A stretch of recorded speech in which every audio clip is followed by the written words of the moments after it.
iPhone 7 versus iPhone 8 in 2021. What's the difference? Which one should you get? And overall, what's really going on with these two devices compared to one another in this year? Let's begin.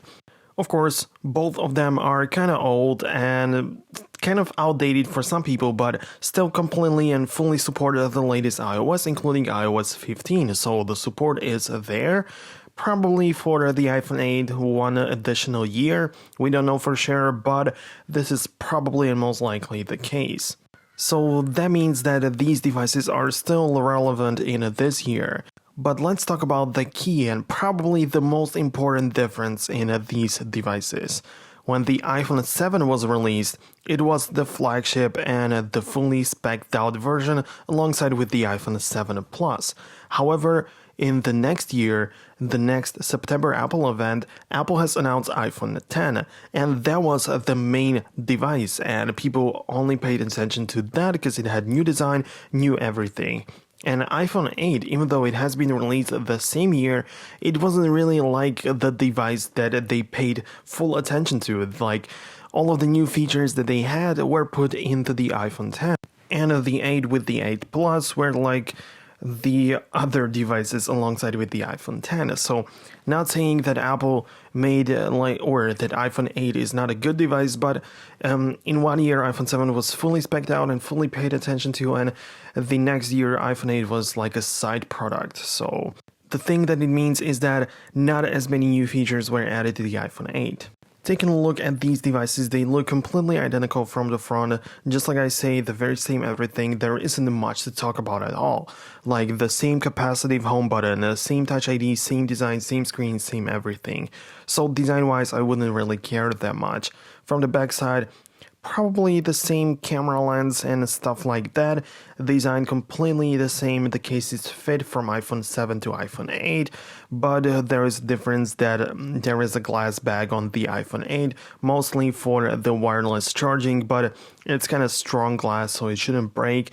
But yeah, you have aluminum bag on the iPhone 7. By the way, if you're new on this channel on Apple Fox, make sure to subscribe so you don't miss future comparison videos, or take a look at my other content. I made like really a lot of videos that I think you would benefit from, so definitely subscribe so you don't miss the future ones.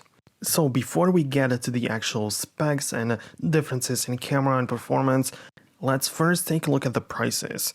Because as you probably know, you cannot buy it in the Apple Store anymore. It's been a couple of years since these have been moved out of the lineup. So you can only buy them brand new in some off-brand resellers, or you can buy them used if you want to, and this is the way to go in my opinion. As you can see, these iPhones here on the table were both bought from eBay, and the prices were really nice if you ask me. Like, I got really good deals, so I'm just gonna show it to you right now. So I managed to buy the iPhone 8 64 gigs in silver, fully unlocked, everything working, for 137 and 140 euros, let's say, which equals to just about as you can see, $169. So that is about $170 for the iPhone 8 in really great condition with 89% of the battery. So that is really great. And the iPhone 7, on the other hand, I managed to get it for about 90 euros, which is more than like $100. We can say $110. So 110 to 170 bucks for these devices, which I definitely think is a great price. So about twice that much for the iPhone 8, and the interesting thing is that you don't get twice as many features, so this is where it gets interesting. I kind of talked about the very similar stuff on the iPhone 7 in 2021 video, but again, let's compare it to the iPhone 8 to see the difference. With the iPhone 7, you get one additional color, which is rose gold, kind of irrelevant, but yeah, you have that.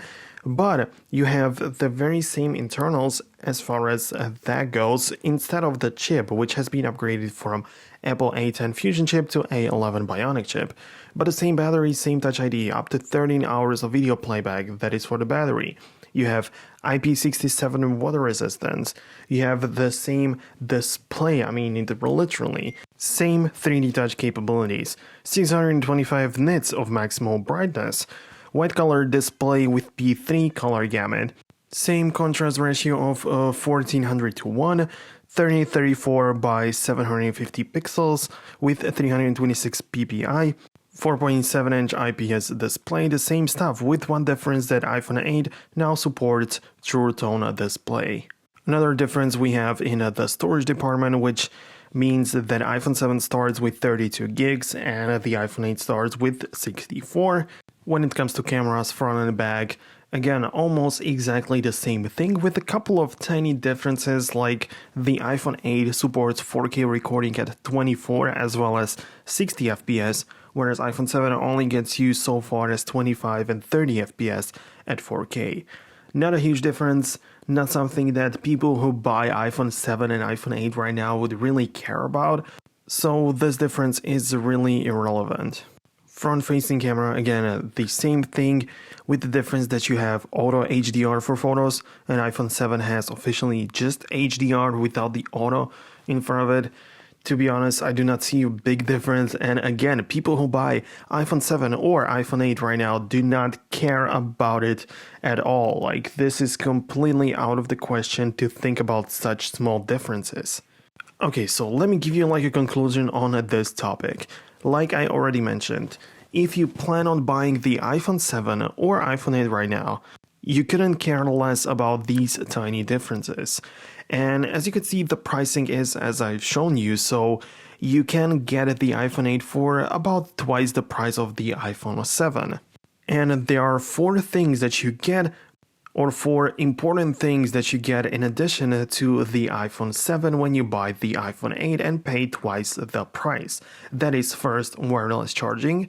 The second is an upgraded chip, so that means that you have like longer support for iOS and slightly better performance.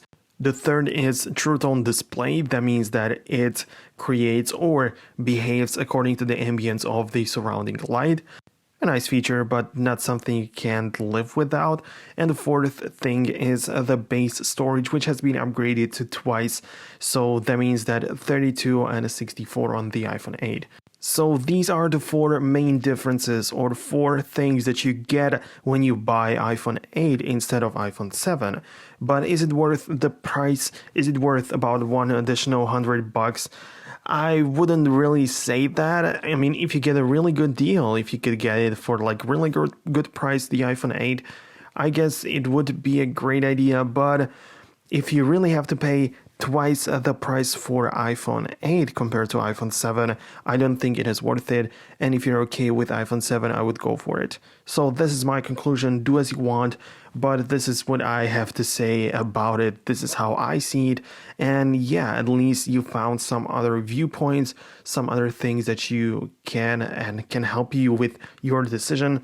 So I really do hope that I helped you at least a little bit. And yeah, if I did, leave a thumbs up. This does help me a lot and helps the channel grow. And of course, subscribe so you don't miss future videos. Thanks a lot for watching and your support. See you guys later in the future.